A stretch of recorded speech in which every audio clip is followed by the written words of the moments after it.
आज आपण पास्ताची रेसिपी बघणार आहोत। तर या ठिकाणी मी पास्ता हा चांगल्या प्रकारे तेल आणि मीठ टाकून बॉईल करून घेतला आहे। व्हिडिओ शेवटपर्यंत पहा।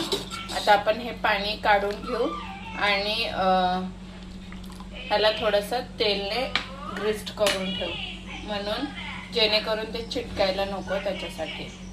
आता आपण हे पाणी काढून घेतले आणि थंड पाण्यामध्ये पास्ता धुवून घेतलाय। तर थोडंसं आपण तेलाला ग्रीस्ड करून ठेवू, तेल लावून, कारण जेणेकरून आपलं हे पास्ता हा चिटकू नये त्यासाठी।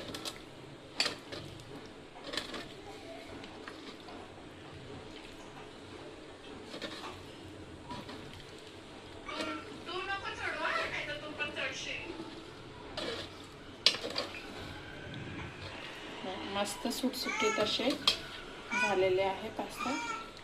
आता आपण त्याची रेसिपी बघूया।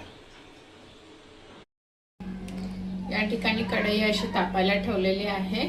आपण तेल टाकूया।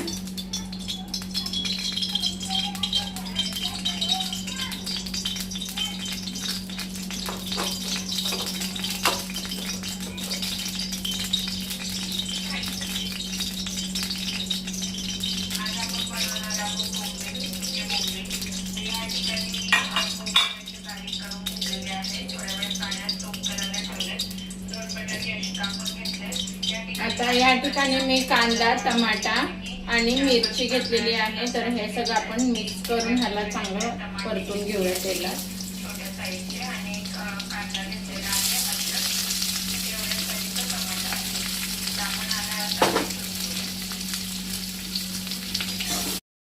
आता बघू शकता आपला टमाटा कांदा हा चांगल्या प्रकारे झालेला आहे। तर आपण ह्याच्यामध्ये मसाले टाकूया चवीनुसार। मीठ,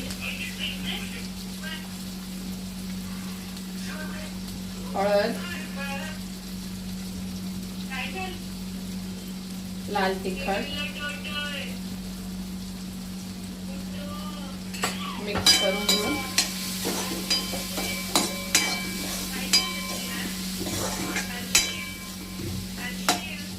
त्याचबरोबर आपल्याकडे पास्ता मसाला आहे, तो मी ह्याच्यात टाकणार आहे।